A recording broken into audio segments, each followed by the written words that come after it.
మరలా చెప్తున్నాను, కొమ్మరి ఇంట దేవుడు ఇర్మియాకు నేర్పిన జీవిత పాఠము అనే ఒక అద్భుతమైన లెసన్ని బైబిల్లో నుండి మనం అందరం కూడా ఆలోచన చేద్దాము. ఎందుకంటే మనం బైబిల్ నేర్చుకోవాలి అని ఒకవేళ మనం అనుకుంటే ఏదో బైబిల్ చదివితే మనకు అర్థం కాదు, కానీ ఇలా మనం అందరం కూడా బైబిల్ స్టడీ ద్వారా ఒక్కొక్క సందర్భాన్ని మనం ఆలోచిస్తున్నప్పుడు, ఒక్కొక్క సందర్భాన్ని మనం నేర్చుకుంటున్నప్పుడు మరి కొద్దో గొప్ప దేవుని వాక్యాన్ని మనం అందరం కూడా అర్థం చేసుకుంటాం. కాబట్టి మరి మీరందరూ కూడా శ్రద్ధగా దేవుని వాక్యాన్ని మరి ఆరంభము నుండి ముగింపు వరకు మీరు శ్రద్ధగా వింటేనే ఈ వాక్యము మనకు అర్థమవుతుంది. మరలా చెబుతున్నాను, కొమ్మరి ఇంట దేవుడు ఇర్మియాకు నేర్పిన జీవిత పాఠము.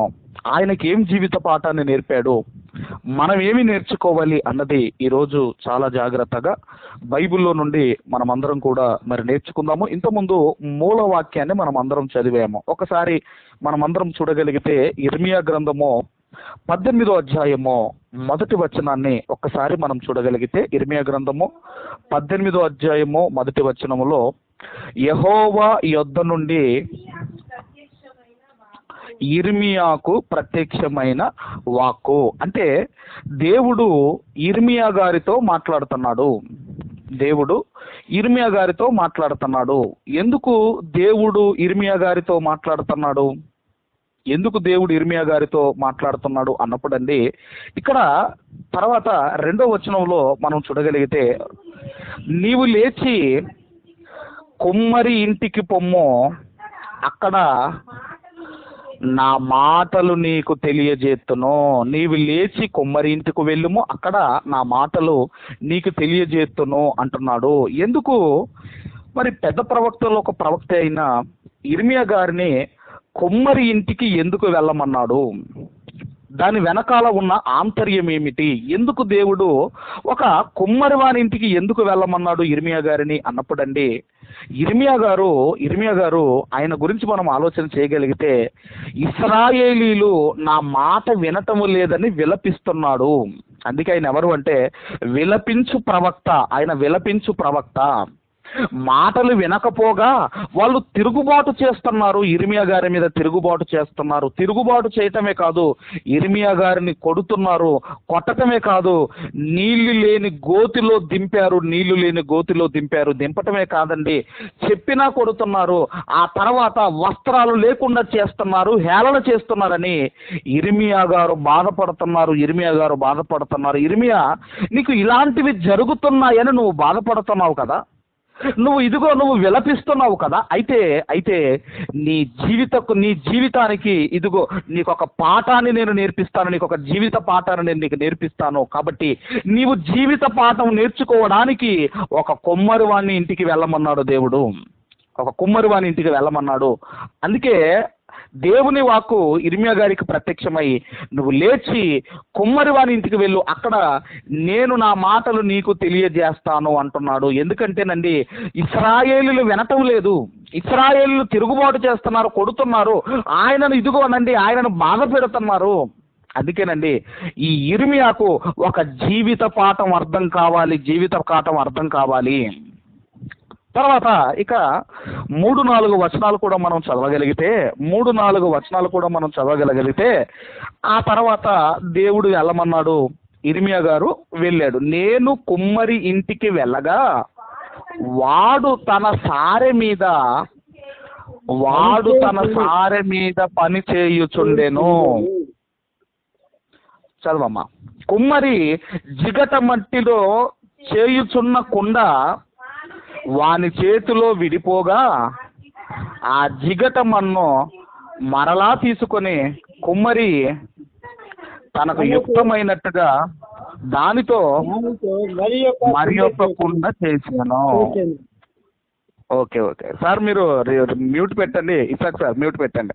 రైట్. కాబట్టి ఇక్కడ మనం చూడగలిగితే, కుండను మనం చూడగలిగితేనండి, ఇక్కడ కుమ్మరివాని ఇంటికి వెళ్ళాడు. అప్పుడు అక్కడ కుమ్మరివాడు ఏం చేస్తున్నాడు అన్నప్పుడు అండి, సారె మీద ఒక కుండను తయారు చేస్తున్నాడు. ఆ తర్వాత కుండను తయారు చేస్తున్నాడు, అది విడిపోతుంది. మరలా మరొక కుండను చేస్తున్నాడు, అది విడిపోతుంది. అలా విడిపోతుంటే మరొక కుండను చేస్తున్నాడు. అంటే ఒకవేళ పెద్దది చేయాలనుకుంటున్నాడేమో, అది విడిపోతుంది, మరొక కుండను చేయాలనుకుంటున్నాడేమో. ఇప్పటి వరకు మనకు అర్థమైంది, దేవుడు ఇర్మియా గారిని కుమ్మరివాని ఇంటికి వెళ్ళమన్నాడు. ఆయన వెళ్ళాడు. వెళితే ఆ కుమ్మరివాడు సారె మీద కుండను చేస్తున్నాడు. కుండను చేసే క్రమంలో ఒకవేళ పెద్దది చేయాలనుకుంటున్నాడేమో, అది విడిపోతుంది. అందుకే మళ్ళీ చేస్తున్నాడు. ఇది సందర్భము. ఇప్పుడు మనము చదవగలిగితే 5-6 వచనాలు కూడా దయచేసి మనం చదువుదాము. 5-6 వచనాలు. అంతటా యెహోవా వాక్కు నాకు ప్రత్యక్షమై ఇలాగు సెలవిచ్చెను, ఇశ్రాయేలు వారలారా, ఈ కొమ్మరి మట్టికి చేసినట్లు నేను మీకు చెయ్యలేనా? ఇదే యెహోవా వాక్కు.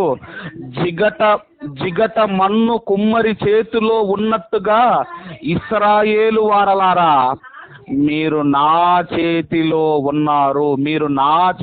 ఉన్నారు. అంటే ఇక్కడ దేవుడు ఏదైతే 4 వచనాలు రాయించాడో దాని భావాన్ని చెబుతున్నాడు. అంటే కుమ్మరివాడు అంటే కుమ్మరివాడు కాదని, కుండ అంటే కుండ కాదని, అంటే కుమ్మరివాడు అంటే దేవుడు. ఆ మట్టి అంటే ఇశ్రాయేలీయులు.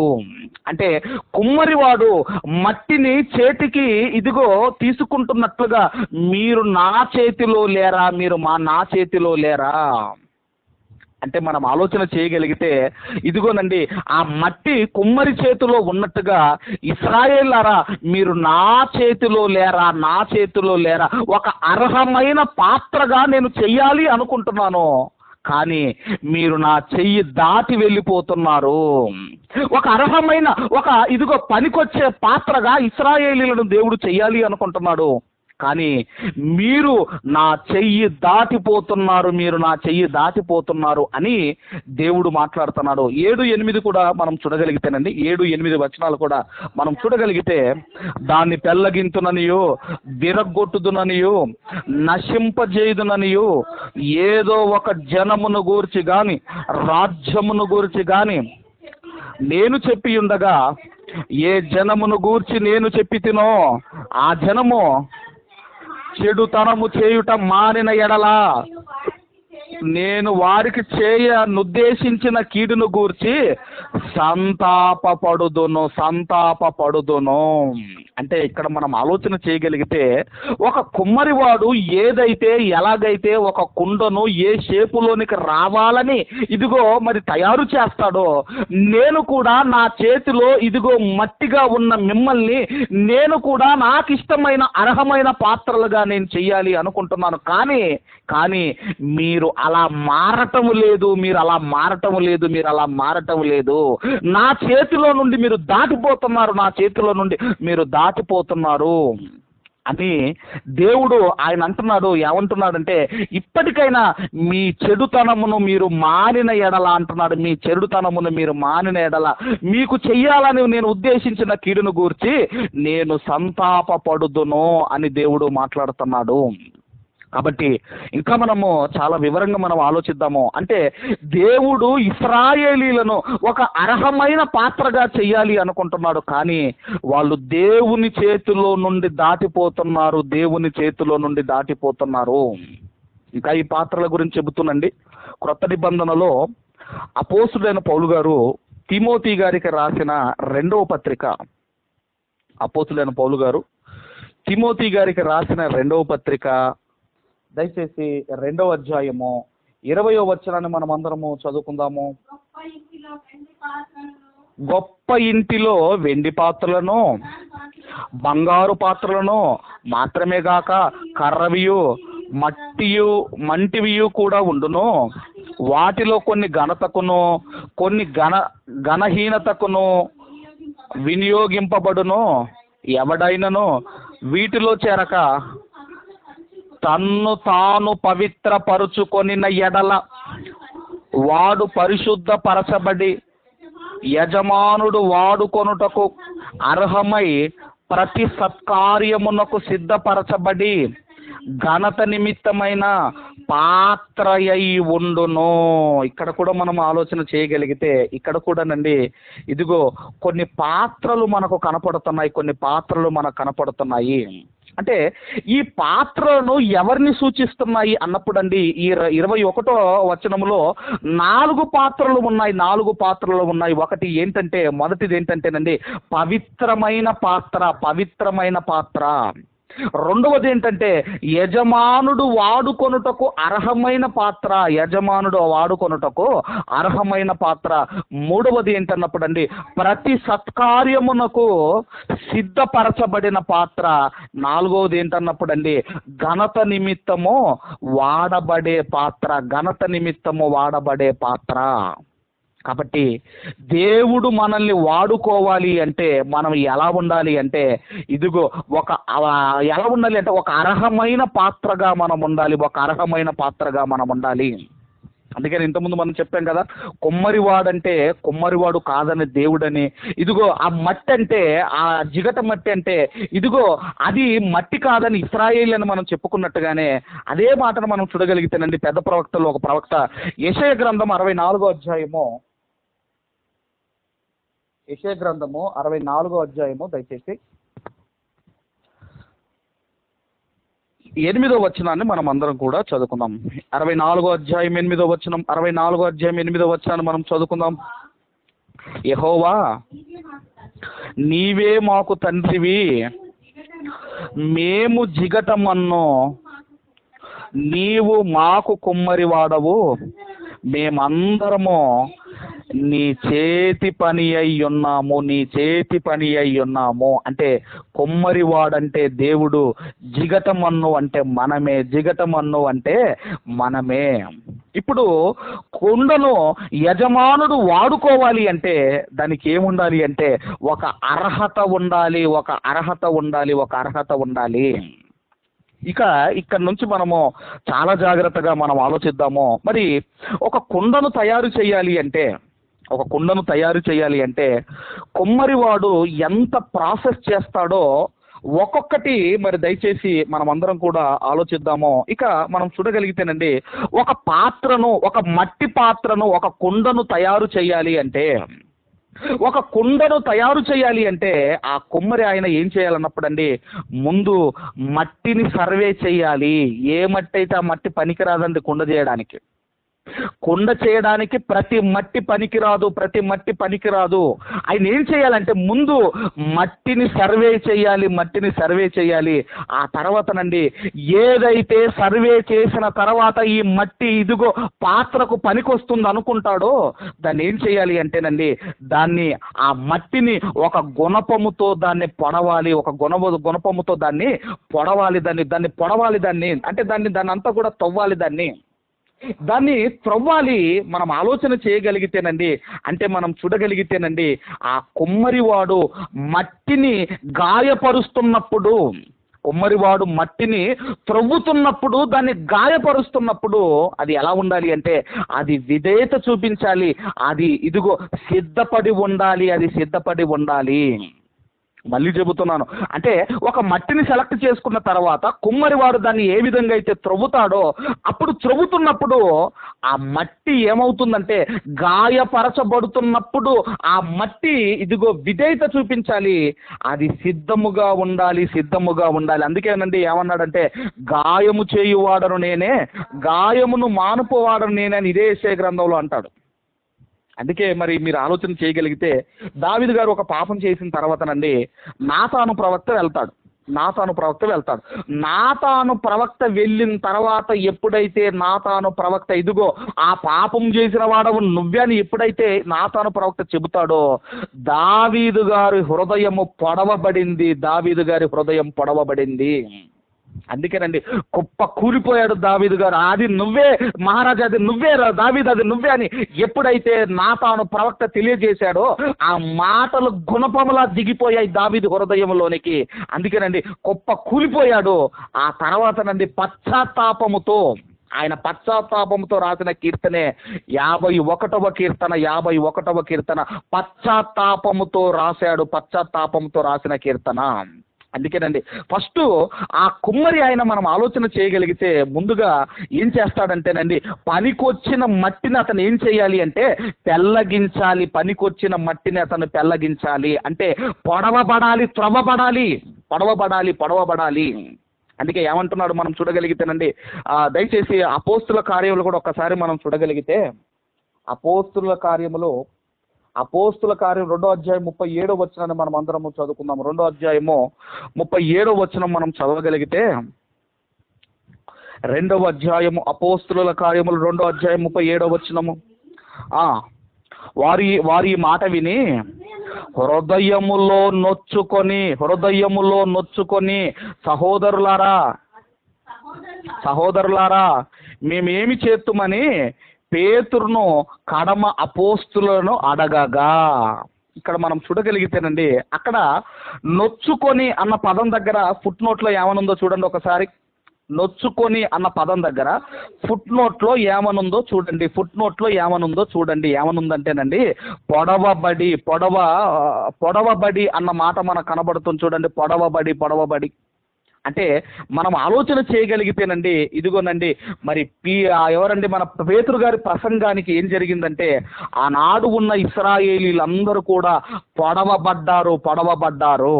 ఇదిగో మీరే చంపారు యేసుప్రభును, మీరే చంపారని ఎప్పుడైతే పేతురు గారు ప్రసంగం చేశారో ప్రతి ఒక్కరి హృదయము పొడవబడింది. ఇప్పుడప్పుడు కూడా కొన్ని వాక్యాలు వింటున్నప్పుడు మనకు గుచ్చుకుంటాయి కొన్ని వాక్యాలు వింటున్నప్పుడు. అప్పుడు మనం ఆలోచన చేయగలిగితేనండి, ఇక్కడ కూడా వాళ్ళు పొడవబడి ఏమని అడుగుతున్నారు అయితే అంటే, అయ్యా మరి మేము ఏమి చేయాలి అని అడుగుతున్నారు. కాబట్టి మనం ఆలోచన చేయగలిగితే, అందుకేనండి నేల అంటే మన హృదయమే నేల. అది వాక్యముతో ప్రసంగాలతో పొడవబడాలి. తర్వాత మనం ఆలోచన చేయగలిగితే మొదటి ప్రాసెస్ ఏంటంటే, కుండను చెయ్యడానికి మొట్టమొదటి ప్రాసెస్ ఏంటంటే, ముందు మట్టిని సర్వే చేయాలి, దాన్ని త్రవ్వాలి, దాన్ని పొడవాలి, అంటే మట్టిని త్రవ్వాలి, దాన్ని మనం పొడవాలి.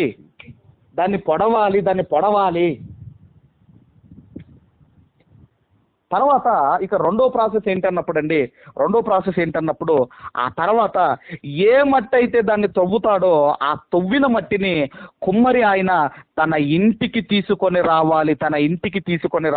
ఇది దేనిని సూచిస్తుంది అన్నప్పుడండి, ఎక్కడో ఉన్న మట్టిని కుమ్మరి తన ఇంటికి తీసుకొని రావాలి అన్నది ఎంత నిజమో, అలాగేనండి లోకములో బ్రతుకుతున్న మనలను మనము ఇదిగో సంఘము అనే దేవుని ఇంటికి రావాలి. సంఘము అనే దేవుని ఇంటికి రావాలి.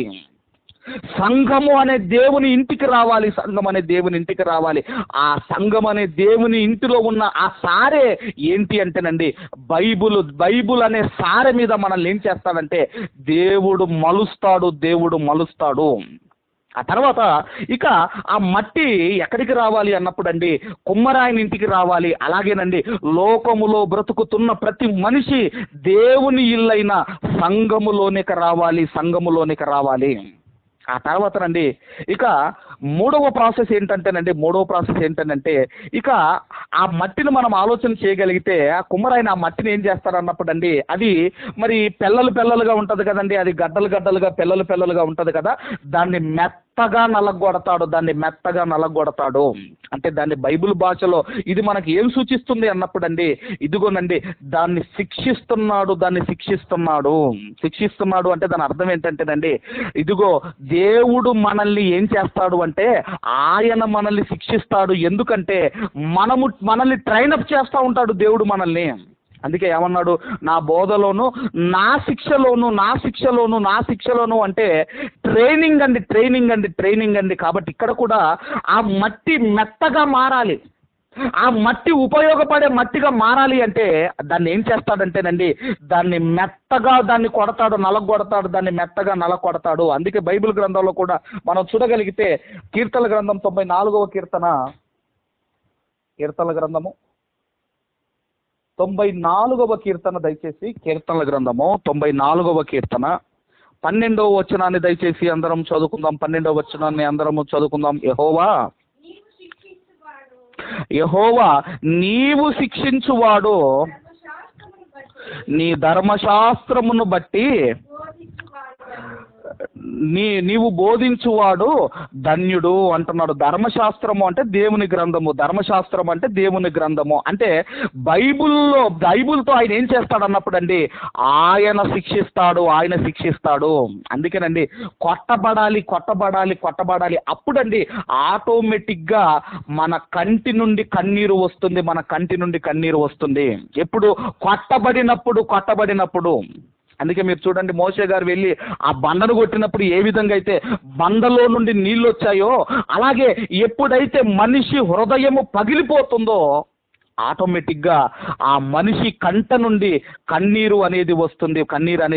కాబట్టి మూడవ ప్రాసెస్ ఏం జరగాలి అన్నప్పుడు అండి, ఆ మట్టిని, ఆ గడ్డలుగా పెళ్ళలుగా ఉన్న మట్టిని ఏం చేయాలంటే అది మెత్తగా నలగొట్టబడాలి. ఇది మూడో ప్రాసెస్ అయితే, ఇక నాలుగోది మనం చూడగలిగితేనండి,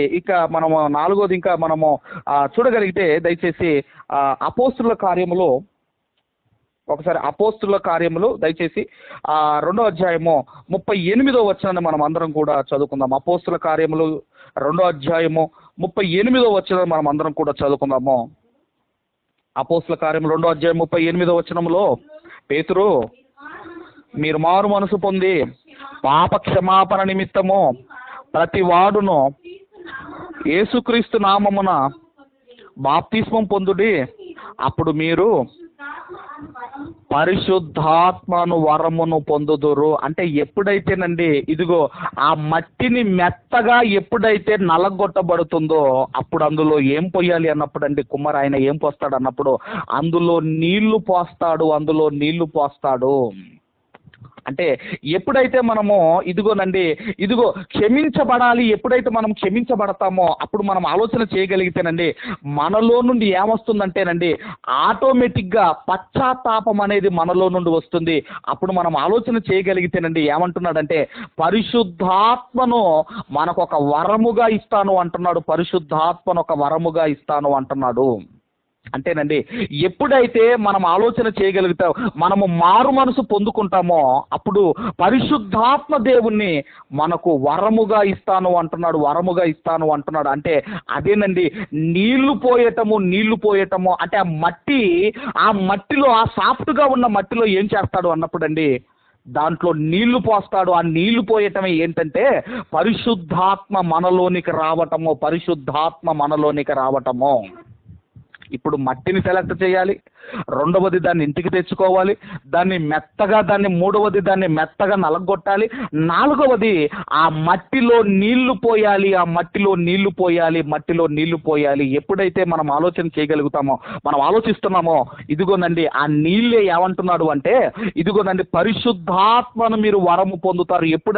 ఎప్పుడైతే మీరు మారు మనసు పొంది, ఎప్పుడైతే ఇదిగో లోకానికి దూరముగా మూర్ఖులకి తరం వారికి వేరుగా మీరు బ్రతకాలని ఆలోచిస్తారు, అప్పుడు మీరు బ్యాప్టిజం తీసుకుంటారో పరిశుద్ధాత్మను వరమును మీరు పొందుతారు అంటున్నాడు. ఆ తర్వాత అండి, ఇక 5వ ప్రాసెస్ మనం ఆలోచన చేయగలిగితేనండి, 5వ ప్రాసెస్ ఏంటంటేనండి, ఆ తర్వాత కుమ్మరివాడు ఏం చేస్తాడంటేనండి, ఆ మట్టిని చేతిలోనికి తీసుకుంటాడు. ఆ తర్వాత ఏం జరుగుతుందంటే, ఆ నీళ్లు పోసిన తర్వాత కొన్ని నెలల తర్వాత, కొన్ని రోజుల తర్వాత ఏం జరుగుతుందంటేనండి, ఆ తర్వాత ఆ కుమ్మరాయన ఆ మట్టిని చేతిలోనికి తీసుకుంటాడు. అలాగే ఆనాడు కూడా దేవుడు ఇశ్రాయేలీలను చేతిలోనికి తీసుకున్నాడండి. కానీ వాళ్ళు ఏం చేశారో మీరు చూడగలిగితే, మత్తయి సువార్త 23వ అధ్యాయము, మత్తయి సువార్త 23వ అధ్యాయము దయచేసి 37, 38 వచనాలు మనం అందరం కూడా చదువుకుందాము. యెరూషలేమా ప్రవక్తలను చంపుచూను, నీ యొద్దకు పంపబడిన వారిని రాళ్లతోనూ కొట్టుచూ ఉండుదానా? కోడి తన పిల్లలను రెక్కల క్రిందికి ఎలాగు చేర్చుకొనునో అలాగే నేను మీ పిల్లలు ఎన్నో మార్లు చేర్చుకొనవలెనని ఉంటిని గాని మీరు వల్లకపోతిరి, మీరు వల్లకపోతిరి, మీరు వల్లకపోతిరి. అంటే ఒక కుమ్మరి వాడు ఏ విధముగా అయితే మట్టిని చేతిలోనికి తీసుకొని ఒక అర్హమైన పాత్రగా చెయ్యాలనుకుంటున్నప్పుడు అది ఏ విధముగా అయితే ఇదిగోనండి విడిపోతుందో, అలాగేనండి ఇశ్రాయేలీలు కూడా దేవుని చేతిలోనికి రాకుండా వాళ్ళందరూ కూడా దాటిపోయారు. అందుకే అండి రోమా పత్రికలో అంటాడు 3వ అధ్యాయం 11, 12 వచనాల్లో, నీతిమంతుడు లేడు ఒక్కడును లేడు, గ్రహించువాడును లేడని మనం చదువుకుంటాము.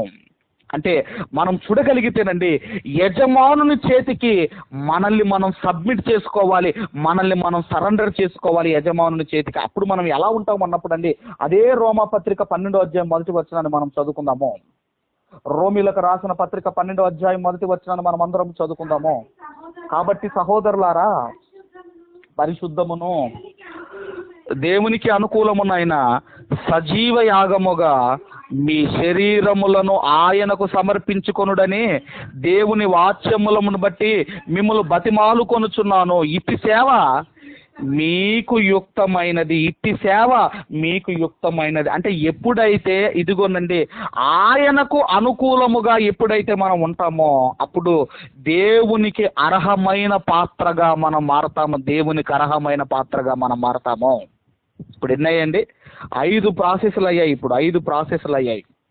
ఇప్పుడు ఆరో ప్రాసెస్ ఏంటంటేనండి ఆరోది ఇక కుండ రెడీ అయిన తర్వాత దాన్ని ఈ కుమ్మరి ఆయన ఏం చేస్తాడన్నప్పుడు అండి దాన్ని కాలుస్తాడు. కాబట్టి దేవుడు కూడా మనం ఆలోచన చేయగలిగితేనండి ఆయన కూడా మనల్ని కాలుస్తాడు.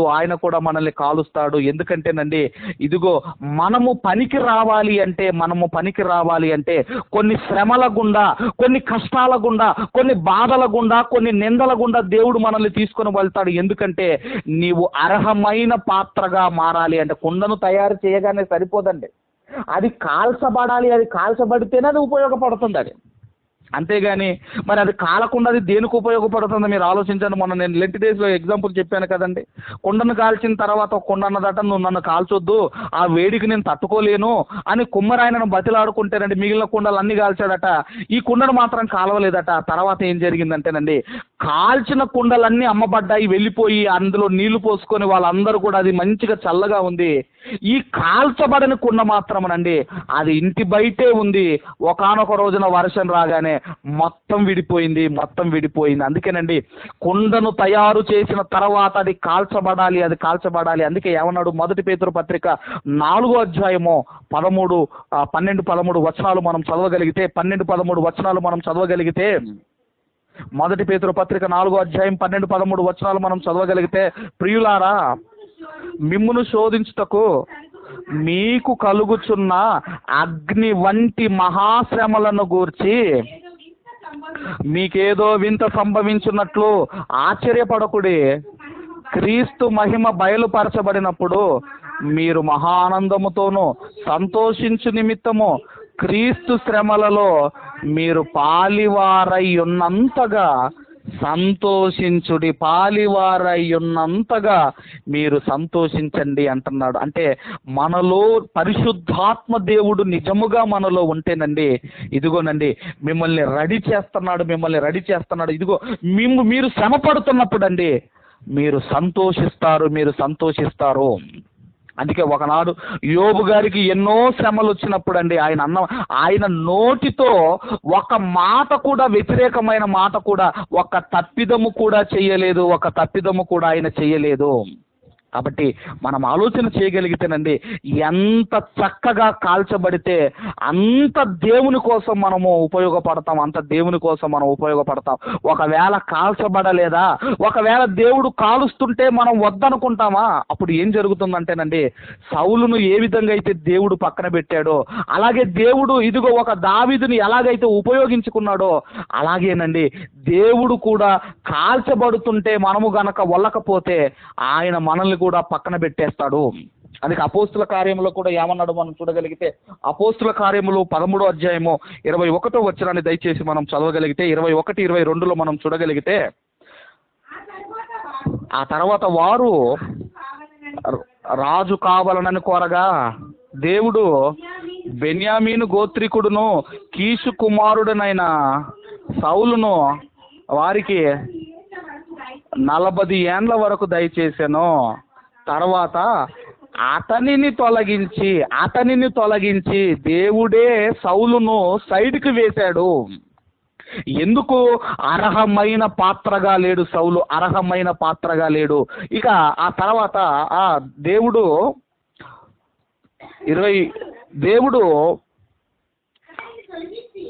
తొలగించి దావీదును వారికి రాజుగా ఏర్పరచెను. ఆ దావీదును వారికి రాజుగా ఏర్పరచెను అని మనం చదువుకుంటున్నాము. కాబట్టి మనం ఆలోచన చేయగలిగితే, ఆ తర్వాత ఒక పాత్ర రెడీ అయిన తర్వాత అది కాల్చబడాలి. అది కాల్చబడితేనే అది ఉపయోగపడుతుంది. కాబట్టి ఇప్పటికి ఎన్ని ప్రాసెస్లు అయ్యాయంటే 6 ప్రాసెస్లు అయ్యాయండి.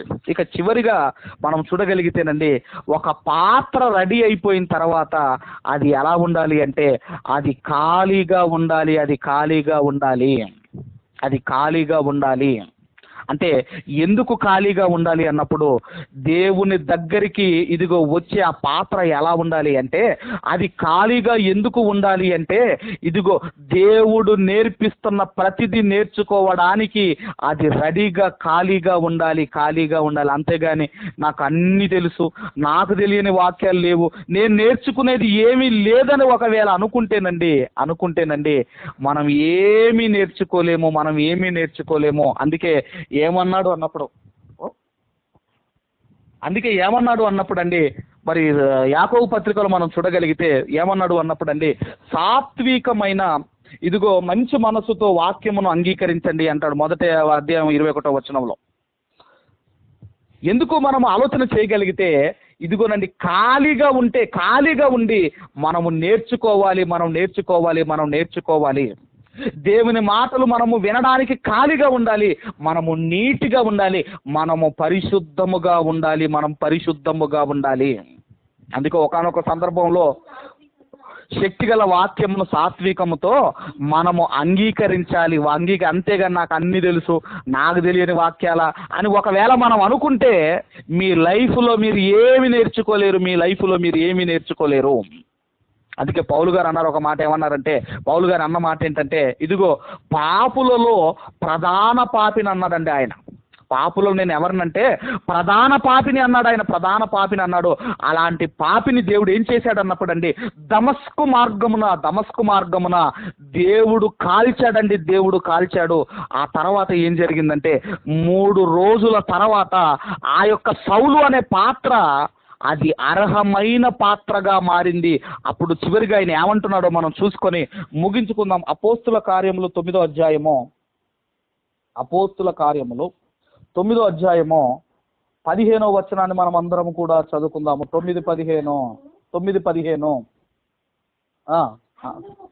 అందుకు ప్రభువు, నీ వెళ్ళుము, అన్యజనుల ఎదుటను రాజుల ఎదుటను ఇశ్రాయేలీల ఎదుటను నా నామమును భరించుటకు ఇతడు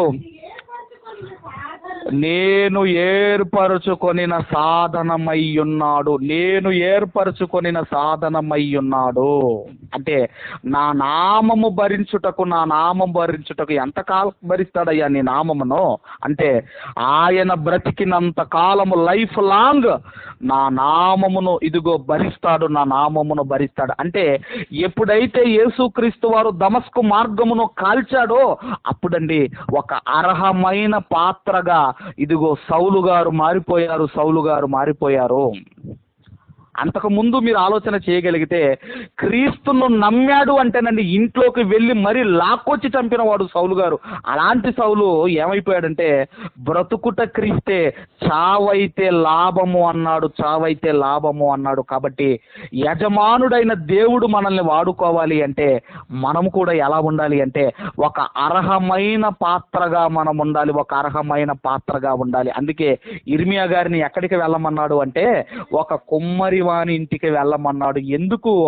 ఎందుకంటే ఇదిగో యిర్మీయా, నిన్ను నేను వాడుకోవాలి అంటే, నిన్ను వాడుకోవాలి అంటే ఇదిగో ఒక్కసారి ఆ కుమ్మరివాడు చేసి ఆ పాత్రను ఒకసారి చూడు, ఒకసారి ఆ పాత్రను చూడు. ఇదిగో ఆ కుమ్మరివాడు ఎలాగైతే ఇదిగో ఒక పాత్రను చేస్తున్నప్పుడు అది ఎలాగైతే విడిపోతుందో మరలా చేస్తుంటాడో, ఇదిగోనండి అలాగే మనము కూడా దేవుడికి అర్హమైన పాత్రగా ఉంటే దేవుడు మనల్ని కూడా ఆయన వాడుకుంటాడు. ఒక ఉన్నతమైన స్థితిలో దేవుడు మనల్ని కూర్చుండబెడతాడు. కాబట్టి దేవుడికి అర్హమైన పాత్రగా మనము ఉన్నామో లేదో ఒక్కసారి మనల్ని మనం పరిశీలన చేసుకోవాలని కోరుకుంటూ ఈ నా మాటలు ముగిస్తున్నాను. దేవుడు మనందరిని దీవించి ఆశీర్వదించును గాక. ఆమేన్. ఈ సమయంలో ఈ